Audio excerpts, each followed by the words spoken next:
These have been the scenes in the streets of Nairobi and across Kenya for the past 2 months.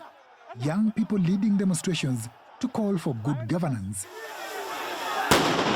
Government data show about 3/4 of Kenya's population is under 35 years old. Experts say for years, Kenya's economic and political structures have not been responsive to young people. And what they said is they realized there is no one to speak for them. Most of the protesters are part of Generation Z, born in 1997 and later. Their protests were sparked by a contentious tax bill that President William Ruto later withdrew. But protesters say the president has to step down as well. 26-year-old Kasmuel Makore has been in the forefront of the protests. He says the Ruto must go call is not an attack on Ruto personally, but a call for good governance. It is the Ruto-isms, the isms that have been associated with him, the corruption that bedevils his government, the cronyism, the sheer incompetence of the people who surround him in government, the sheer number of unconstitutional offices that we've had to endure in his tenure, the extrajudicial killings, the excesses of the police, in a country where we're living, where we have a police force and not a police service.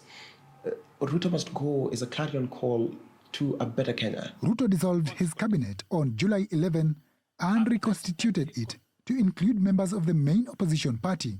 Speaking last week in Mombasa County, he pledged to tackle the main accusation against his government. I will mobilize resources that are available. I will mobilize every resource that is available to deal with the challenge of corruption. But critics say the new cabinet, which has half of the fired ministers back in office, does not inspire hope. Recent polls show over 80% of Kenyans support the youth-led protests. Wanjiru says this is because the protesters spoke to the feelings of many Kenyans. Kenya is in a bad situation.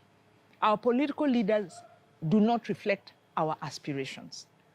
And the young people have come and spoken to our aspirations.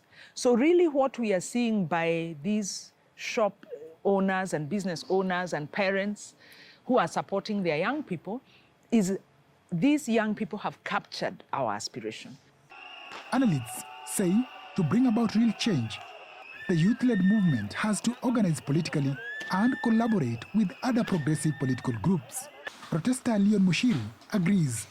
It's high time the young people come together and say that we have identified certain individuals from all over the 47 counties, and we have come together and we're saying that this is the opportunity for us also to go on the ballot come 2027. President Ruto says the government will not allow further protests in the country, saying, quote, enough is enough. But activists note the right to peaceful protest is guaranteed in the Constitution, and protesters like Mark Ore are defiant. They are planning a major demonstration in Nairobi on August 8th. Juma Majanga, VOA News, Nairobi.